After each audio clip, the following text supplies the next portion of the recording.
La esperanza, ese sentimiento que tenemos los seres humanos y que se presenta en situaciones de peligro. Pero cuando la esperanza se pierde, solo queda una cosa a la que aferrarse: los milagros.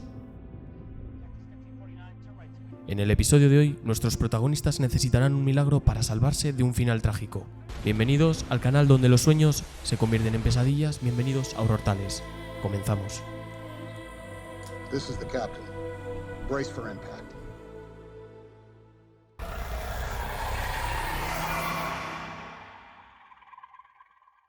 Vamos a meternos directamente en lo más profundo de la Tierra, exactamente a 700 metros de profundidad. Y es que nuestros protagonistas iban a quedarse encerrados en un lugar oscuro. Estoy hablando de los 33 mineros de Chile. El rescate iba a ser de lo más complicado. Vamos a ir directamente, vamos a meternos en dónde se encuentran, en Chile, como ya os he comentado, exactamente en el yacimiento de la mina San José. Y vamos a ir al día clave, el jueves 5 de agosto de 2010. ¿A qué hora? A las 14:51, donde ocurriría algo pues que nadie tenía en cuenta. Hubo un derrumbe que aparentemente no se sabían los daños que había causado, pero después de un estudio se dieron cuenta de que había unas 34 personas atrapadas abajo, a 700 metros de profundidad. Bueno, la empresa del yacimiento, la empresa San Esteban I S.A., avisaría a las autoridades sobre las 7:30 de la tarde. Habían pasado 4 horas y media, no sé muy bien por qué motivo tardaron tanto, pero dieron el aviso a esa hora, a las 10 de la noche, cuando llegaría la policía, las emergencias y tal. Bueno, una vez llegado allá, ¿qué es lo primero que harían? Montarían un campamento al lado del yacimiento y le pondrían el nombre el Campamento Esperanza. Un campamento que iba a albergar aproximadamente unas 3.000 personas durante todo el tiempo que iba a durar este rescate. Bueno, una vez hecho todo esto y viendo un poquito los daños, la Oficina Nacional de Emergencia del Ministerio del Interior haría un pequeño análisis junto a la empresa para calcular más o menos cuánta gente se encontraba dentro de la mina, ¿no? Confirmaron tanto a la prensa como a las familias y a todo el mundo que dentro de la mina, a 700 metros de profundidad, se encontraban 34 personas, 34 mineros atrapados. Y claro, no sabían ni siquiera si estaban con vida.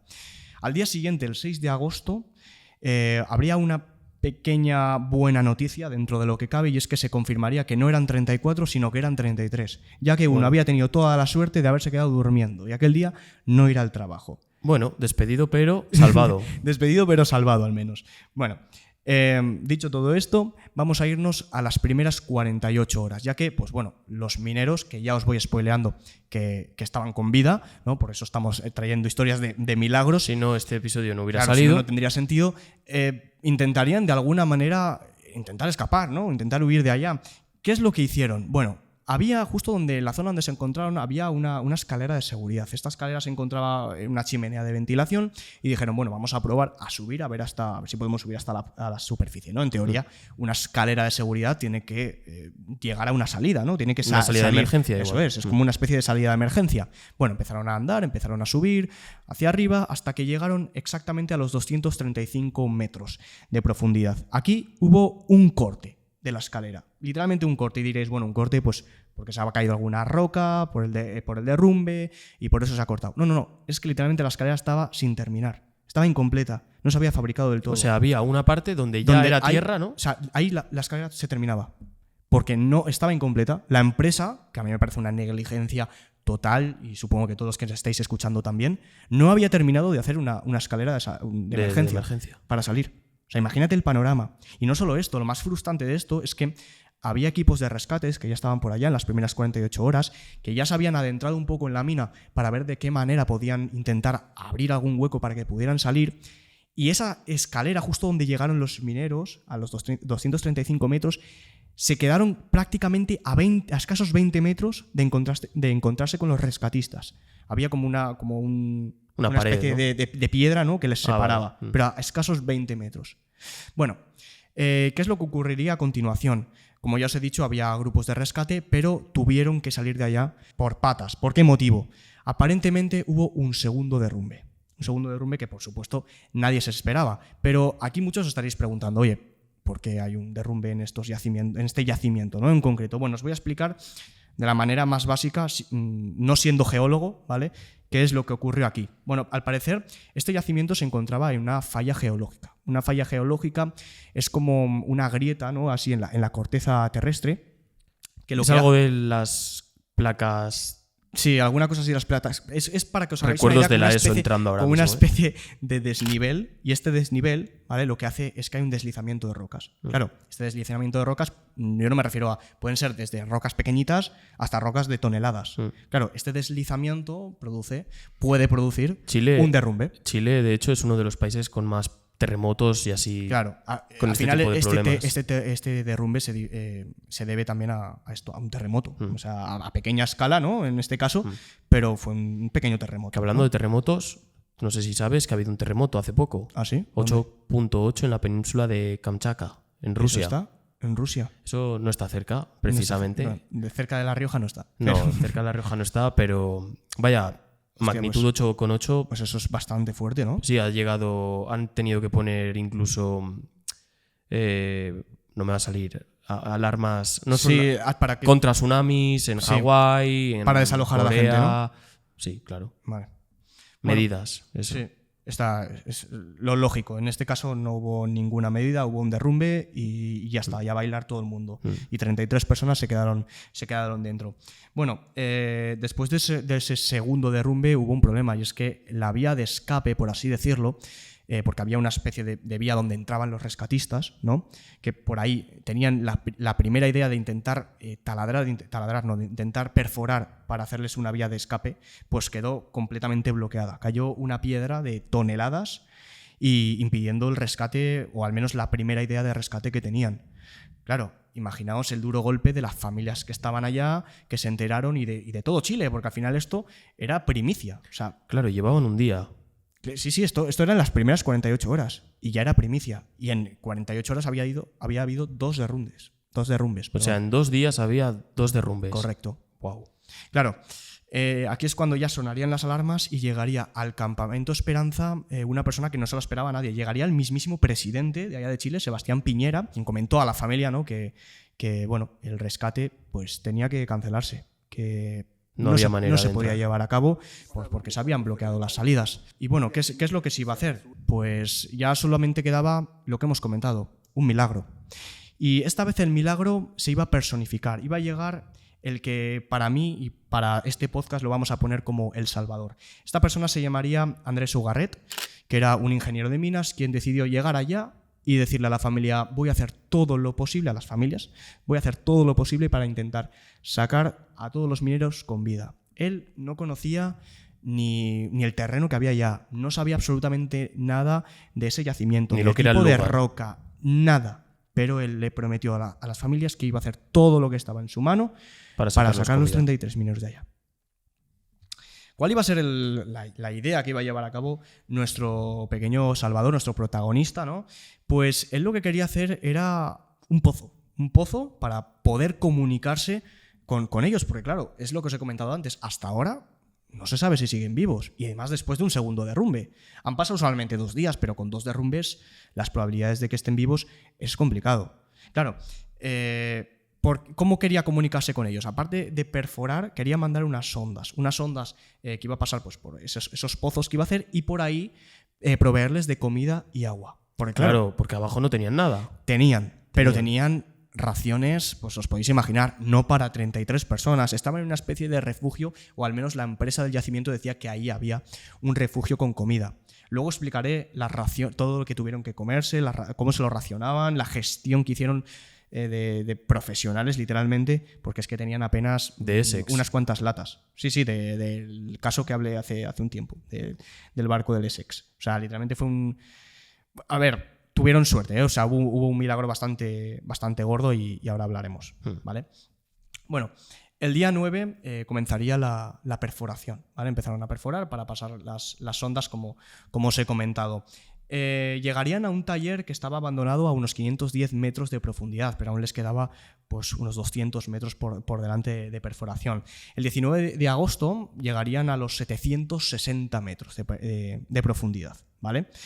Claro, os he dicho antes que aproximadamente se encontraban en 700 metros de profundidad. Quiere decir que 760 se han pasado de largo y no han encontrado absolutamente nada. no tienen ni una pista de dónde se encuentra esta gente. Porque si han pasado y no se lo han encontrado, pues ¿Dónde están? ¿dónde están? Bueno, no se rinden, por supuesto. Unos días más tarde, el 22 de agosto, exactamente a las 3 de la tarde, empezarían a mandar otra sonda por otro lado, por otra posición, a ver si podían llegar a esos 700 metros. Y al sacar la sonda encontrarían algo que dejó a todo el mundo paralizado, y es que había pintura roja en la sonda. ¿Cómo es esto posible? ¿Cómo que pintura roja? ¿Alguien había pintado? Sí, es imposible, es piedra. Bueno, pues sí, alguien había pintado, y no solamente eso, sino que encontraron también una hoja de papel que estaba pegada a la sonda, y esta hoja de papel tenía un mensaje. El mensaje decía: estamos bien en el refugio Los 33. Estamos bien en el refugio Los 33. El jubiloso equipo. Bueno, Qué buena noticia. imaginaos La cara, la alegría alegría de la gente, todo el mundo, todas las familias llorando. Estaban bien, estaban con vida, se habían comunicado y habían llegado con la sonda a donde se encontraban, a la ubicación. Y esto son buenas noticias porque gracias a esto pueden empezar a mandarles comida, pueden empezar a mandarles bebida, y al menos no saben cuándo van a ser rescatados, pero no se van a morir de hambre. Claro, pues esto fue un boom brutal, ¿vale? Sobre todo en televisión, porque Fue noticia mundial. Sí, fue noticia mundial. Luego hablaré más en detalle de los programas de televisión que hubo y todo, ¿vale? Aparte de proveerles comida por estas sondas los días después y bebida, también se les pasó un formulario para medir un poquito cómo se encontraban psicológicamente. Aproximadamente la mitad de ellos se encontraban con un estrés bastante fuerte. Claro, quiero poneros en situación, ¿no? Están en un lugar a oscuras, 33 personas, prácticamente sin luz, una linternita tenían, Y racionando poca comida. Ahora ya tenían comida y bebida, pero imaginaos el que tenga claustrofobia. A ver, si son mineros, no creo que tengan claustrofobia, pero Claro. igualmente la situación es complicada. Ya sabéis todos los problemas que suelen tener los mineros, problemas de respiración, sí. pulmón, que luego hablaremos de ello. Y claro, pues es normal que la mitad de ellos estuvieran estresados, ¿no? Bueno, llegarían noticias, después de esta noticia buena, llegarían noticias malas también. Y es que los dueños del yacimiento, de la mina, confesarían tanto a la televisión como a las noticias que no iban a asegurar el dinero de los sueldos de los trabajadores que se encontraban dentro de la mina, ni tampoco que pudieran pagar un seguro de la situación, de lo que había ocurrido, ¿no? Claro, imaginaos el duro golpe, que encima que estás ahí encerrado durante días y van a estar meses, ya os voy adelantando. ¿Meses? Sí, meses. Imagínate que es que encima ni te van a pagar. Y es que parece ser que la empresa estaba metida en problemas monetarios, ya que Deuda.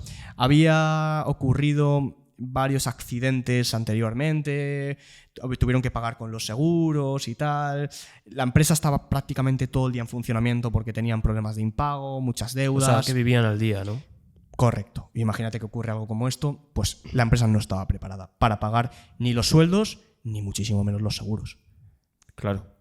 Bueno, pasaron los días, obviamente las familias se enteraron, y hubo otra cosa, bueno, curiosa que quiero comentar aquí, y es que el día 26 de agosto salió por televisión imágenes y vídeos de los mineros ahí abajo. Al parecer tenían una cámara que subieron, no sé exactamente cómo subieron, no sé si fue por sonda o cómo, pero salió en la tele imágenes y vídeos de los mineros. Allá había uno que grababa y fue un poquito, pues, a ver, se veían las caras, muchos de ellos estaban contentos, otros, por supuesto, estaban más tristes porque, bueno, al final todo el mundo no es igual. No es una situación ideal. No es una situación ideal y hay gente que lo vive con filosofía, ¿no? Por así decirlo, y hay otra gente que no. Claro, han estado días metidos allá sin ningún tipo de comunicación y, claro, imagínate la cabeza de decir, oye, que igual nos quedamos aquí y nos tenemos que comer unos a otros. Es como... No. Me refiero. Tú imagínate que estás allá encerrado, o sea, yo no sé vosotros qué pensáis, No, pero imagínate. ¿les proveían de agua y comida? Claro, ahí sí. Pero yo me refiero antes. Tú imagínate antes. Tú estás ahí ya metido, pongamos 10 días, y ahí no hay ningún tipo de movimiento. Bueno, si Tú no te aguantas- enteras de absolutamente nada. Oye, ¿y si no están viniendo a por mí? ¿Y si nadie nos va a rescatar? ¿Qué pasa? Claro, imagínate la El cabeza. universo de los ratones. Literal. O sea, imagínate la cabeza. Van a tener que comerse entre ellos. Un PvP entre todos ahí. Literal. Vamos a ir ya directamente al grano. ¿Qué es lo que pasaría los siguientes días? Por supuesto que nuestro Salvador, ¿no?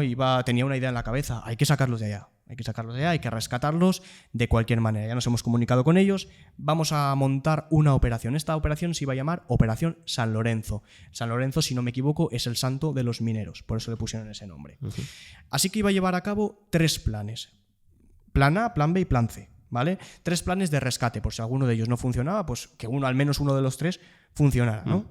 Bueno, vamos a ir con el plan A. El plan A consistía en traer una máquina llamada Strata 950, que era una perforadora, y esta perforadora, que aparte de ser una máquina bastante grande y pesada, más o menos perforaba unos 20 metros al día. Claro, 20 metros al día en condiciones normales, que no haya ningún problema con el terreno, que no haya ningún problema que no haya derrumbamiento, que no haya problemas de sobrecalentamiento de la máquina, bueno, todo tipo de circunstancias que pueden ocurrir.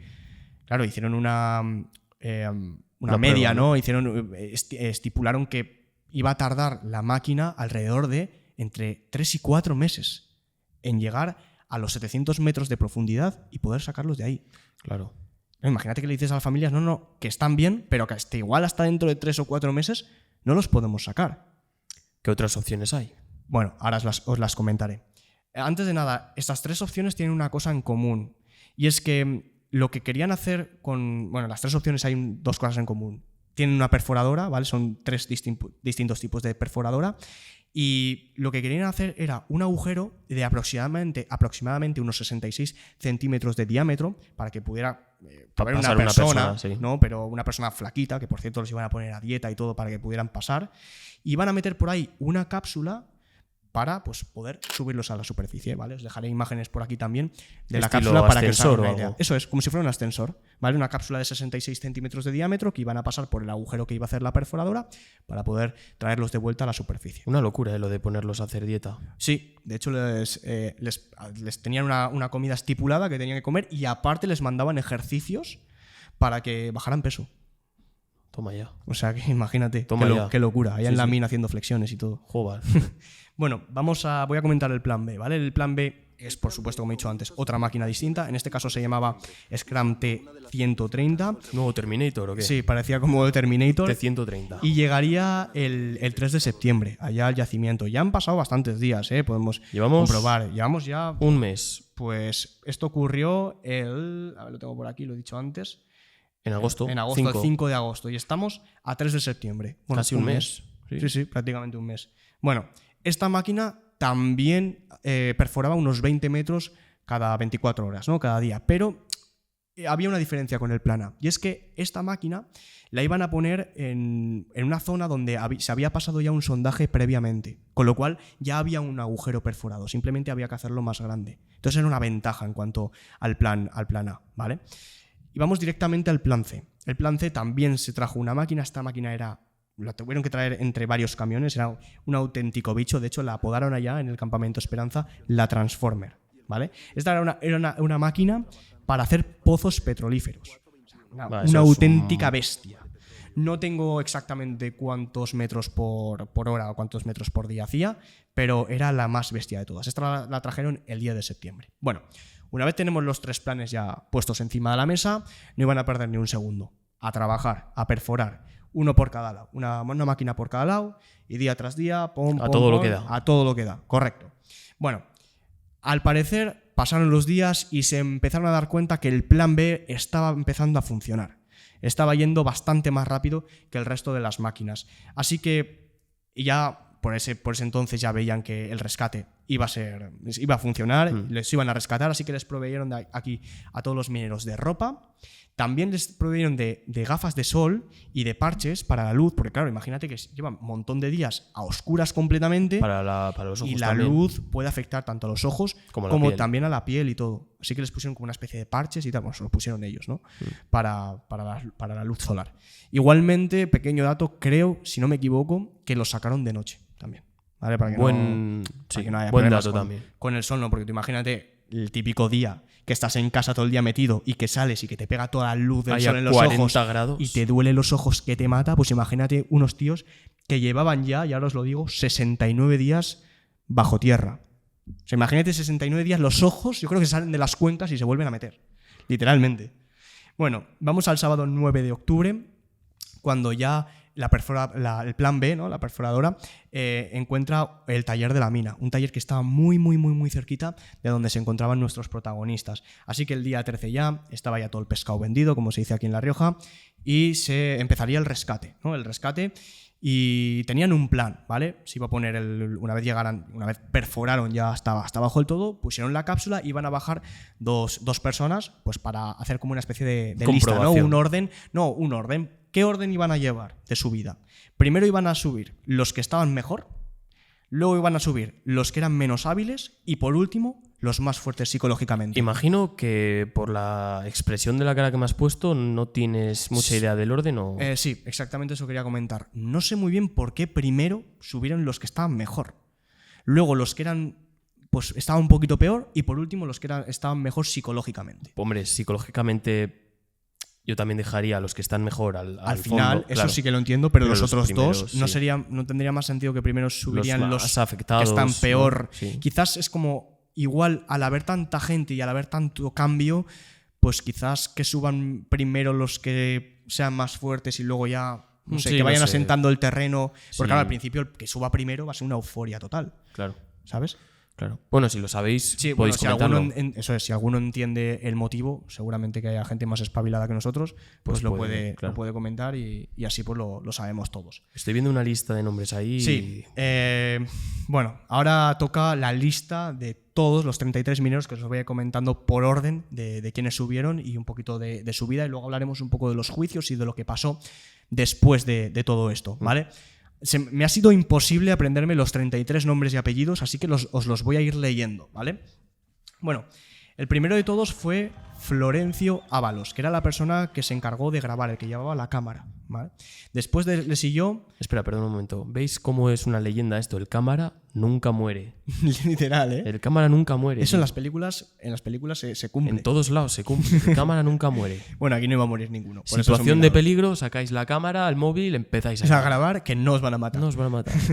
Bueno, le siguió Mario Sepúlveda, que era el líder y el narrador del vídeo, ¿vale? El que estaba de cámara mostrando a todos los integrantes. Joder, no sé hablar. Integrantes, perdón. Y después le siguió Juan Illanes, Carlos Mamani, que empezó a trabajar 5 días antes del derrumbe, Jimmy Sánchez, que era el más joven y tenía una hija de 3 meses, Osman Araya, que quería cambiar de trabajo, José Ojeda, que escribió el mensaje de los 33 de que estamos bien, ¿no?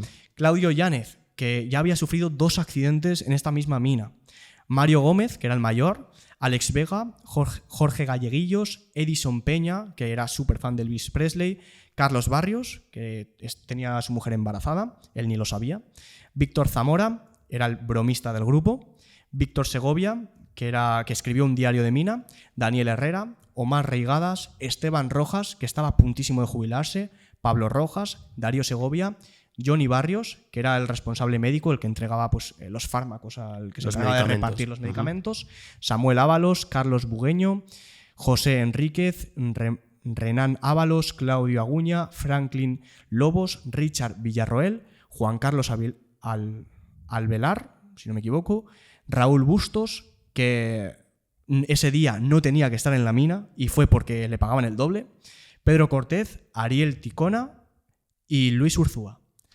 A ver, aquí están todos los integrantes, espero haber dicho los nombres y apellidos bien, ¿vale? Si alguno he dicho mal, pues es que son muchos y tengo la letra bastante de médico, ¿vale? Sí, y pequeño, tengo todo aquí súper pequeñito, entonces pues bueno, espero haberlo dicho bien. Y estos eran todos los integrantes, ¿qué te ha parecido? ¿Sabes a lo que me ha recordado? A cuando la profesora pasaba lista en clase. Literal, ¿no? Sí, es que los pibes en clase. Literal. Sí, sí. Bueno, pues estaban bien dentro de lo que cabe, ¿vale? Una vez salieron de allá, pues obviamente hubo un juicio, ¿no? Demandaron tanto a la empresa como también al Estado, porque, bueno, pues era una falla geológica y nadie había avisado, no había ningún medio ni había nada, y esto era un fallo tanto de la empresa como del Estado, del ¿no? gobierno, sí. Hubo un juicio en el cual salieron ganando y voy a soltar algún que otro dato, aunque no sé si es correcto porque hay un montón de información que, bueno, en una página dicen una cosa, en otra. Al parecer les pagarían a todos con $46.000, si no me equivoco. Este es un dato que os dejo aquí y que en unas páginas dicen una cosa y en otras otra, ¿vale? Y también, si no me equivoco, les jubilaron.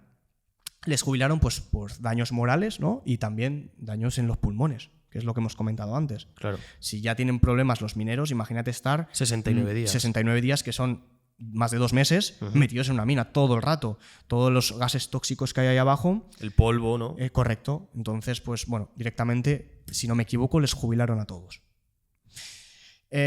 Aparte del dinero que ganaron, pues bueno, tampoco es que ganasen mucha cosa más. De hecho, se hizo una película, Los 33, que si no me equivoco es una película española, lo cual a los mineros no le pareció del todo bien porque era una película que no contaba lo que se vivió realmente ahí abajo, que ni siquiera les pidieron información ni nada, la hicieron y ya está. Ahora os voy a contar un poquito también cómo se racionaron la comida abajo, porque ya os voy diciendo, os voy avanzando que no tenían prácticamente comida, al menos no para 33 personas. Tenían alguna que otra lata de atún, tenían también melocotón en almíbar, leche y algo de agua. Y si os digo que se comían al día, al principio, 2 cucharadas de atún cada uno y un bocado a un melocotón de almíbar y un trago de leche, o sea, imagínate eso los primeros días. A ver, sí que es verdad que tampoco tardaron mucho en proveerles comida, pero fue prácticamente, si no me equivoco, no he hecho las cuentas, pero 2 días. ¿En proveerles comida? Sí. ¿Tanto? ¿Tampoco? 4 horas tardaron en... El 22 de agosto es cuando pasan la segunda sonda sí. y les proveen la comida. Con lo cual llevan desde el 5 allá. O sea, llevan medio mes. Medio mes. Pues aguantaron... Medio mes con literalmente 2 cucharadas de atún, un bocado, un melocotón en almíbar y leche. Pues lo del refugio les ha salvado la vida, ¿eh? Si no hubiera nada ahí abajo... No, se mueren. Fuera. Se mueren, Fin. Sí, al menos algo que hicieron bien la empresa, dentro de lo que cabe, que había un refugio y había comida. Que igual la comida no era ni de la empresa, igual la habían traído los mineros, por si algún día pasa algo. Eso no estoy seguro. Y otra curiosidad, antes de terminar por aquí mi parte, es que este programa de televisión, cuando lo sacaron, cuando hubo el rescate, este programa de televisión fue completamente tendencia. Mundial. O sea, millones y millones de personas en directo viendo el rescate. Estoy hablando que fue tan tendencia de que es el programa número 2 más visto de toda la historia de la televisión. O sea, el primer programa más visto es la muerte de Michael Jackson y el segundo, el rescate de los 33 mineros de Chile. O sea, por encima del programa que hubo en 1969, si no me equivoco, del Apolo 11, de cuando llegaron a tocar la luna, a pisar la luna. O sea, imaginaos la cantidad de millones y millones de personas que estuvieron viendo este programa en directo. Es que... Auténtico, ¿eh? No, es Flipante. que también es de historia para hacer una película, claro. Claro, por eso hicieron una película, Los 33, la cual, bueno, yo no la he visto, seguramente la veré, porque me llama la atención. Y no os por aquí termina la historia, para mí uno de los mayores milagros que ha habido en el mundo, ¿no? ¿Creéis en los milagros? Ahora es buena pregunta. ¿O es solo casualidad que se den estas circunstancias de, mira, ha habido comida en el refugio, ha habido agua? Para los que tengan fe, seguramente sí que existan los milagros. Para los que no tengan fe, para mí, por ejemplo, que no soy muy religioso, ¿vale? Yo creo que es una acumulación de suerte, ¿no? Por así decirlo, en plan de cosas que se alinean los astros, por así decirlo, y ya está. Y pasa. Ahora, cada uno tiene su opinión. No sé qué pensáis vosotros. Yo, para mí es suerte. Para los que tengan fe, seguramente pues sea un milagro de Dios, ¿no? Un milagro divino. Pues ahora te voy a contar yo mi historia y vamos debatiendo eso más tarde también. Venga, pues vamos a ello. Un avión con 155 almas a bordo se eleva desde el aeropuerto de LaGuardia en Nueva York. Tan solo segundos después, una bandada de gansos los sorprende y terminan con sus 2 motores. Y con apenas 208 segundos, el capitán tenía que decidir una cosa: seguir hasta un aeropuerto o lanzarse a lo desconocido. Hoy vamos a hablar del milagro del río Hudson. Nos vamos a remontar al 15 de enero de 2009. Se iban a realizar una serie de vuelos. Estamos en el aeropuerto de LaGuardia, en Nueva York, donde vamos a conocer a los primeros protagonistas. Vamos a conocer al que va a ser el capitán Chesley Sully Sullenberg. Lo vamos a llamar Sully, que, bueno, ya sabéis por dónde van los tiros. Hay una película que se llama Sully, que más tarde voy a comentar un poco de ella. De Tom Hanks, sí. Muy buena. También vamos a hablar del copiloto Jeffrey Skilles, que va a ser el primer piloto al mando en este vuelo, pero que más tarde va a cambiar un poco la situación. Nos vamos a situar sobre las 2:30 de la tarde, se están preparando los transbordos, se están preparando los aviones para despegar y en concreto se va a preparar el vuelo del que vamos a hablar hoy, el vuelo 1549 de US Airways.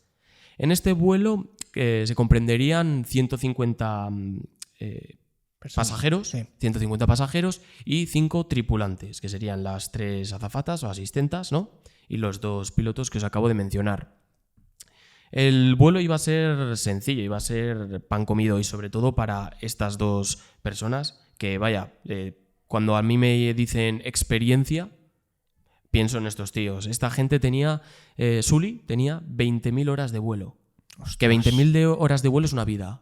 Literalmente. Además de que había cazado, de que había pilotado un cazabombardero y de que había pilotado desde los 16 años.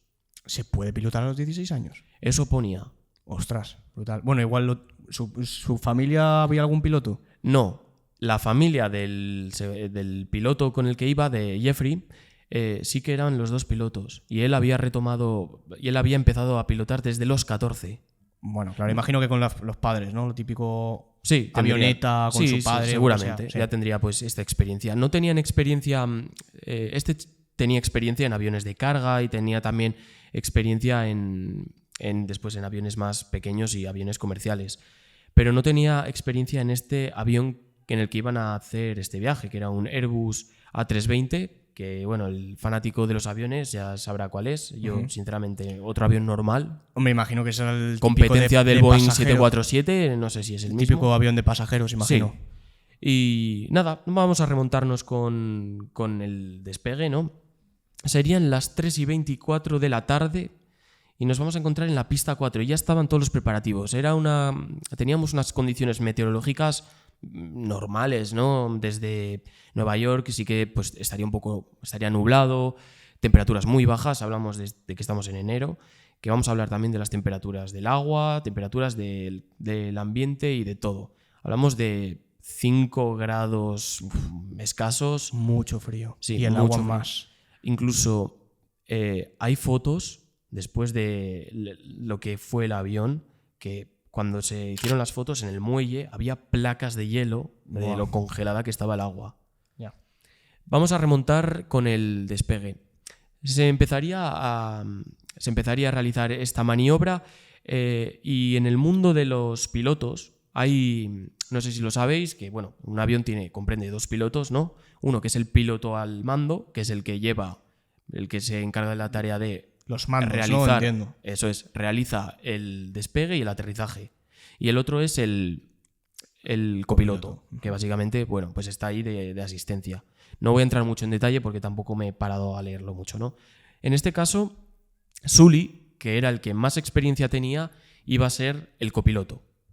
Estas cosas en las aerolíneas, pues se suelen intercambiar, ¿no? A la ida va uno de piloto al mando y a la vuelta el otro, ¿no? Se cambian los roles. Jeffrey comenzaría el despegue. Un despegue tranquilo, no tendría ningún tipo de problema y se realizaría con éxito. A las 3:25 y 51 se mandaría el primer informe de que el avión ya había cogido altura, 210 metros y estaba ascendiendo. No había ningún tipo de problema, pero es a las 3:27 y 11 minutos que va a ocurrir un giro de los acontecimientos.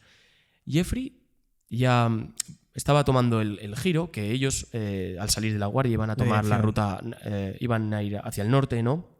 Para después hacer un leve giro a la izquierda para ir hacia Charlotte. Bueno, el destino no lo he dicho, se me había olvidado. El viaje iba a ser hasta Seattle, ¿no? De La Guardia a Seattle, de Nueva York a Seattle, pero iban a pasar por Charlotte. Para hacer escala. ¿no? Una escala, Sí, una sí. escala. Entonces, iban a hacer el giro, ¿no? Y iban a ponerse en línea con el río Hudson para ya ascender del todo y remontar hasta Charlotte. Igual te paso después una imagen para que la pongas aquí, Sí. porque se entiende Os mucho pondré, más sí, os viéndolo. pondré imágenes y tal, para que lo podáis entender mejor. Entonces, todo parecía bien, pero a Jeffrey, mientras estaba ascendiendo, le pareció ver algo por el rabillo del ojo, por la parte derecha, como un par de sombras. Y al parecer, al girar la vista, era lo que se temía, era una bandada de aves, pero no podía distinguir bien qué era. Cuando de repente vio que era una bandada de gansos canadienses, que al parecer este tipo de aves son enormes, y eran un montón. Les pilló por sorpresa y Jeffrey no pudo esquivarlo, no pudo los vio demasiado tarde, no tuvo tiempo para maniobrar y por desgracia terminaron impactando en el avión, fueron absorbidos, ¿no? Sí. por las turbinas, por los motores, acabaron en los motores. Claro, porque imagino que, a ver, una bandada de pájaros no creo que pueda hacerle nada a un avión, pero quizás, es lo que dices tú, si se meten en los motores, en las turbinas, no se puede reventar por Fueron completo. tantos que les taparon la vista. Ya. O sea, Estaban igual se sorprendieron. cambiándose de posición o algo, emigrando, ¿no? Eso Imagino. no lo sé muy bien. Imagino que... Es raro que haya no lo sé. bandadas no de tengo ni pájaros, al menos cerca de los aeropuertos, porque lo suelen tener muy controlado. O al menos ahora, vaya, antes no lo Claro, sé. hay gente que se encarga de este control. Hay gente que... De pájaros. Antes sí. lo hemos comentado detrás de cámaras, que hay gente que se encarga del control de aves para que no ocurran este tipo de problemas. Que después vamos a hablar de las secuelas que tuvo este accidente con las aves. Sí. Voy a hablar ahora de los testigos, ¿no? de lo que ocurrió durante ese impacto. En la cabina de los pilotos se hizo un profundo silencio. Estaba todo bien, había algo raro, los motores seguían funcionando. Para su desgracia, no fue así. Jeffrey y Sully empezaron a ver algo escalofriante. Empezaron a ver cómo uno de los motores empezaba a apagarse, a volatilizarse y ya empezaba a dejar de funcionar. Entonces es cuando se empiezan a emitir las primeras llamadas de socorro, ¿no? Por radio, que es tan famoso que también lo podemos poner, en el cual Sully empieza a decir "We got one rolling back", que significa que un motor se nos viene abajo. Segundos después diría que "both of them are rolling back". This is Cactus 1539. Hit birds. We've lost thrust on both engines. Returning back towards LaGuardia. Acabamos de perder los dos motores. Los dos motores de empuje, ¿no? Los dos brutal. motores que dan fuerza al avión. En ese momento se encontraban a unos 859 metros de altitud y ya estaban a 8 kilómetros de LaGuardia. Ya habían dado el giro y en este momento el procedimiento era sencillo. Mantener la calma, lo primero. Y seguido, ver si se puede reiniciar los motores y volver con el transcurso. En este momento, los testigos que había, los pasajeros que había en el avión, notarían algo muy extraño, que notarían como unos fuertes leve golpes, golpe, ¿no? Unas raras vibraciones, y muchos de estos miraban por la ventana y les parecía ver como algo de fuego saliendo del motor, seguido de un humo y, por último, un olor a combustible que mataba. Con estas tres cosas que os acabo de soltar, estando en un avión, yo creo que es suficiente para que te cagues encima. Literal, o sea, yo no sé si os pasa a vosotros, breve inciso, pero tengo un montón de pesadillas de accidentes de aviones. O sea, es brutal. Y últimamente hay un montón de accidentes, es que no sé qué pasa, pero yo veo eso y bueno, adiós. O sea, ya me despido, ya. Claro, muchos testigos no decían nada para no intentar alertarse, dirán, estas cosas suelen pasar en las películas, ¿no? Esto seguramente no sea nada raro. Las azafatas parece que están tranquilas. Las azafatas sabían perfectamente lo que había pasado. Y de hecho, ellas sabían que iban a regresar a LaGuardia. Pero había un problema. No había ni altitud, no había ni velocidad suficiente para poder hacer esa vuelta. Entonces, en este momento, vamos a volver a la cabina donde estaban los pilotos y no funcionaba. Lo de reiniciar los motores no daba ningún éxito y solo podían hacer una cosa: intentar hacer un descenso controlado y retomarlo en algún aeropuerto o algo. A Sully se le ocurriría una cosa. Él iba a ser el que iba a tomar los controles del avión. En este momento le diría a su compañero que llevaba los controles, le diría "My aircraft", que traducido sería "pásame los mandos", hablando claro. Seguido él le diría "Your aircraft". La vida de 155 personas pasarían en las manos de Sully. Sully en este momento también haría las primeras llamadas de socorro, en las que, las tengo aquí, pone Mayday, Mayday, Mayday, Cactus 1549, que Cactus es el identificador que se le da a un avión, ¿no? Uh-huh. Impacto de ave, regresamos a LaGuardia. Él tenía esta idea al principio, pero cada vez que pasaban los segundos veía que se quedaba sin tiempo, veía que el avión era incapaz de volver. Y ahora quiero que penséis una cosa, siendo pilotos, yo creo que en una zona de las más pobladas del mundo, como es Nueva York, porque miraba a donde miraba, Ya, claro, es la ciudad. O sea, solo había casas, ¿dónde pisos. ¿Dónde metes el avión? Claro. O sea, es que no puedes... Si no llegas al aeropuerto, ¿qué haces? Es que la responsabilidad es muy grande. O sea, por eso no hay tantos pilotos. Porque si ocurre algo, o sea, tienes a muchísimas vidas en juego. Y cada decisión Cuenta. pues va a notar la diferencia entre... O sea, va a marcar la diferencia entre vivir o morir. Claro, mientras tanto, Sully le pidió a Jeffrey que tomara como una... No es la libreta, es como el manual que tienen, el handbook que tienen para ver cuáles son las opciones para resetear todo, para volver a resetear esos motores, resetear todos los parámetros, para ver si podían reanimar de alguna manera y poder tomar el control hasta que encontrara Sully alguna manera de llegar a cualquier aeropuerto. Y a medida que pasaba eso, lo intentaban. Pasaban de configuraciones a otra, volvían a poner los mismos parámetros, probaban otra vez la ignición para poder encender los motores. Nada, absolutamente nada. Ellos seguían planeando y bajando a una altitud ya peligrosa. Y quiero que os imaginéis esto en una cabina de un avión. Todo el rato las alarmas, pull up, sí, para que tires para arriba, lo típico de película, ¿no? Claro. Entonces, con todas las alarmas y todo, Sully contacta con el controlador aéreo que se llama Patrick Harten, que básicamente un controlador aéreo es la persona que se encarga de coordinar y dirigir los aviones para ver quiénes pueden entrar, para asistirlos, para entrar a los aterrizajes, despegues, para controlar que no coincidan ni colisionen.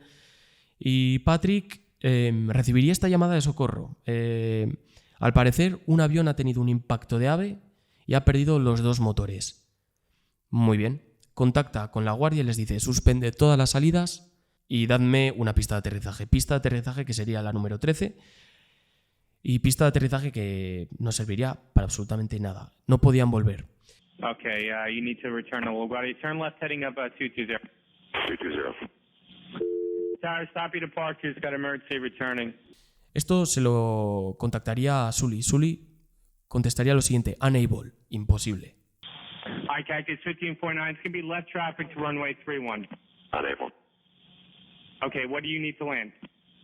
No pueden dar la vuelta. Seguirían pasando los segundos. Sully, en un momento de desesperación, le vuelve a pedir si hay algún aeropuerto a su derecha. ¿Hay alguna zona en Nueva Jersey? ¿Hay alguna zona en el aeropuerto? Él sabía que había un aeropuerto, ¿no? El aeropuerto de Teterboro, que de hecho Patrick, el controlador aéreo, había trabajado ahí 3 años. Claro, vamos a contactar con ellos. Contacta con ellos, ¿me puedes dar la pista número 1? Era un aeropuerto muy pequeño.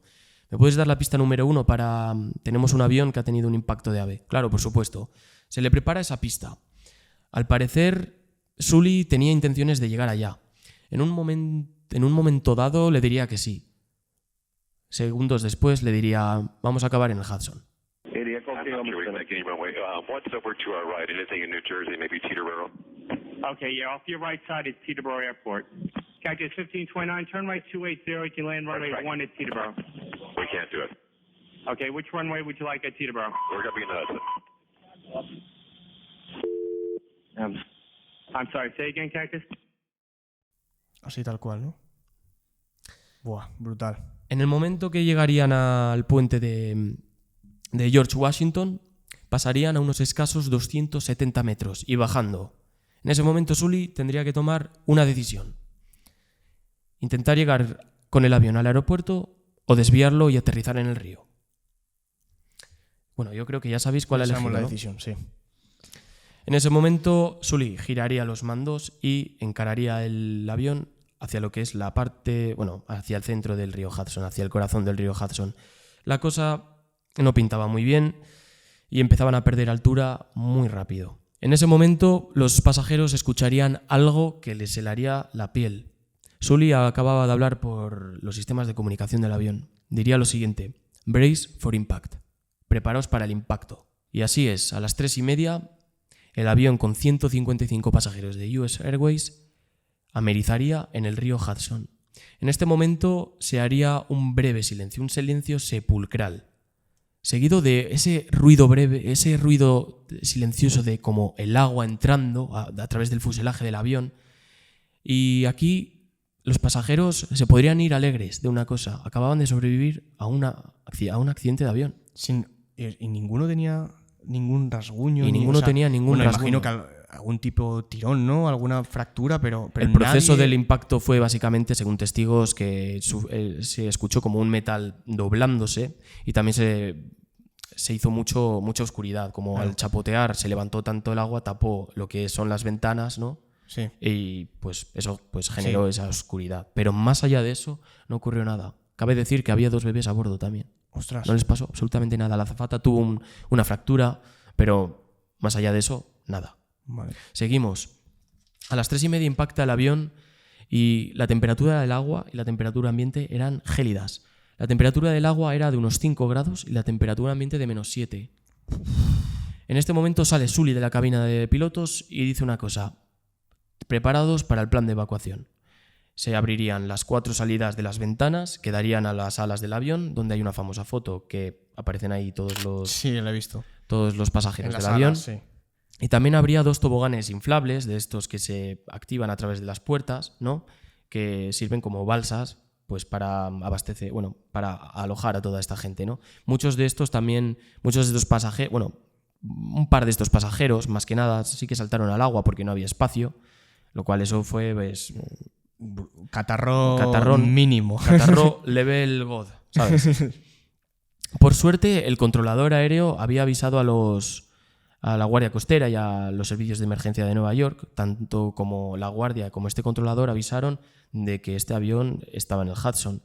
Así que no fue más que cuestión de minutos que 2 transbordadores de Nueva York, que son barcos básicamente, muy parecido a ferries, llegaron en cuestión de minutos y salvaron a todas estas personas de una neumonía. Sí.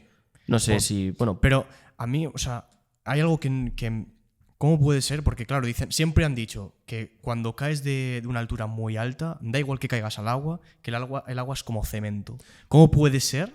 O sea, ¿hubo alguna maniobra o algo? Sí. No sé si los flaps del avión los abrieron para perder velocidad, y muchos de los testigos vieron que el piloto Sully, justo antes de impactar en el agua, levantó el morro para pararlo con lo que es el pecho del avión. Con la parte de abajo, ¿no? Sí, claro. Para hacer un poco de amortiguador. O sea que claro, son maniobras complicadas. Estos eran unos cracks de la aviación. Llegaron la Guardia Costera y en cuestión de minutos eso se llenó de helicópteros, se llenó de la Guardia Costera, de policías, 150 bomberos esperando en los muelles. Y sí, las 155 personas habían sobrevivido a lo que era un día de pesadilla. Un milagro, tío. Era un absoluto milagro. Qué barbaridad. Todo el mundo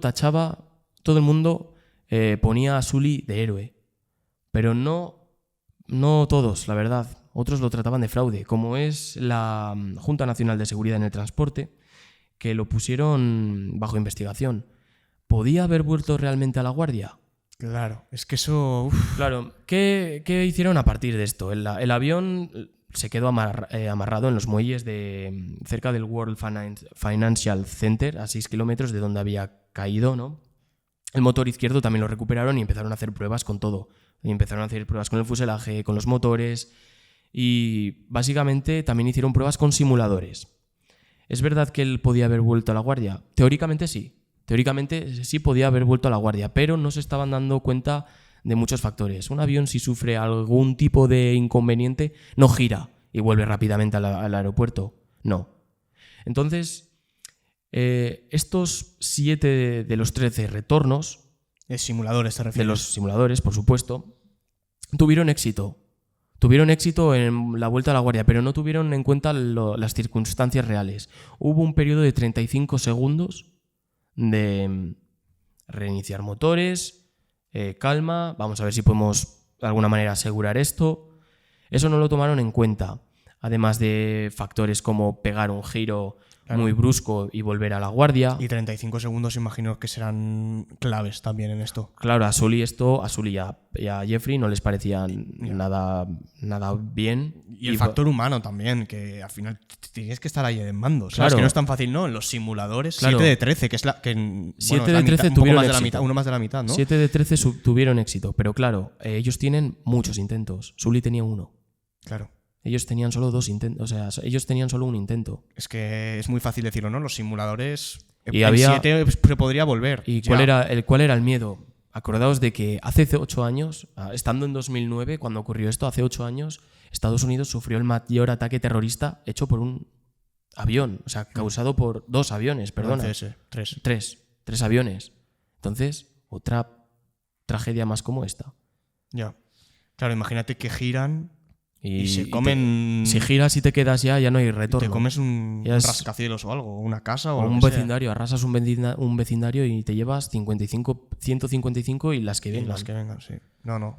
Claro, entonces él les propuso, bueno, les dijo que, bueno, se añadiera este retraso de 35 segundos, cosa que hicieron, y ¿sabes qué? Todos los simuladores terminaron en accidente. Brutal. Incluso los de Teterboro intentaron llegar a Teterboro, como el aeropuerto de Nueva Jersey. Claro, o sea que tenía razón. Claro, entonces la Junta lo que hizo fue básicamente... ¿Lo condecoraron o algo? Sí, lo condecoraron, pero la Junta lo desestimó y achacó que esto fue por culpa de las aves que entraron al motor, porque Claro. se encontraron plumas, restos orgánicos, se encontraron pues todo tipo de cosas, ¿no? Además de que ya tenía un previo fallo que como que tuvieron que cambiar un sensor de uno de los motores. Joder. Y sí, ¿sabéis lo que pasó después de esto? Las secuelas que trajo, sobre todo a las aves también. Exterminaron 1.237 aves del tipo que entraron al avión, que fueron los gansos canadienses, las exterminaron. Más de 1.000. Y los polluelos pusieron material caliente en los huevos. Sí. Y así los sofocaron y los exterminaron también. 1.739 huevos. Yo creo que es totalmente innecesario. La Hubiera verdad. servido que los reubicaran. Reubicar, supongo. Pero bueno, no sabemos, por eso existen este tipo de controles, no sabemos si se podría haber hecho, si es muy caro. Quizás no, pero bueno. Y desde 2017 hasta 70.000 aves han sido eliminadas intencionadamente para evitar este tipo de problemas. A este señor lo condecoraron, le felicitó Bush cuando estaba en el mandato y Barack Obama, que estaba llegando, lo invitó a la ceremonia esta cuando eres presidente, Sí. pues lo invitó también. Sí. Pues me parece bien. Para mí es un héroe. No sé qué pensáis vosotros, pero Y así cualquier persona podría haber fallado. Claro. Pero este tío hizo lo correcto. Claro, yo ahora no sé si decir si esto es obra de un milagro o si esto es obra de que teníamos a 2 cracks de la aviación en... Yo creo que son las dos cosas. Bueno, a esto siempre se le ha llamado el milagro del Hudson, ¿no? Claro, el entonces gobernador Hudson. de allá, David Patterson, creo que se llama, no lo tengo apuntado, pero Dave Patterson le dio este nombre, el milagro del río Hudson. Para mí es un milagro, pero también Tiene entra que mucho ver. el factor humano. Tiene que ver, Esos sí. dos eran unos profesionales La decisión, sobre y todo. la decisión fue la correcta. Y ninguno de los simuladores pudo calcular cuál era la decisión Y te correcta. digo una cosa, él sabía que no iba a morir. ¿Ah, sí? Sí. Él tenía claro que no iba a fallar. O que no Hostia. iba no Eso, iban también, a eso perecer. también apoya, ¿eh? La confianza Tener la confianza, sí. apoya mucho. Y así concluye la historia del 15 de enero. La Brutal. historia de cómo se salvó un avión en las peores condiciones posibles dadas. Me El parece- mejor el amerizaje más exitoso de la historia, por algunos. Sí, no, me parece brutal. Una historia que había escuchado, bueno, de hecho la había estado leyendo unos días atrás, porque la iba a traer yo hasta que me dijiste que la ibas a traer tú. La Y- película La película está muy bien. está muy bien, dirigida por Clint Eastwood. Yo creo que él lo ha hecho... Me ha gustado mucho, estilo documental, no le ha metido música, ha dejado todo con sus sonidos, los sonidos de la cabina, los sonidos de las alarmas, cómo te mantienen en tensión, el sonido de las azafatas, cómo empiezan a gritar brace, brace, brace, que es agachaos, ¿sabes? Preparaos, ¿no? Y cómo se te hiela la sangre al ver la película. Sí, las escenas son muy duras, ¿eh? Había testigos incluso que cuando empezaron a gritar las azafatas se acojonaron más por las azafatas que por el... Claro, pero no se lo porque esperarían. no se lo esperaban. Así de repente empiezan a gritar y ¿qué pasa? O se lo podían oler, pero a ver, de se podían repente... oler porque el avión estaba literalmente yendo hacia abajo. Era como si se ¿no? estuviera sosteniendo solo en el aire. No avanzaba. Y se acercaba el agua. Con esto concluye mi historia.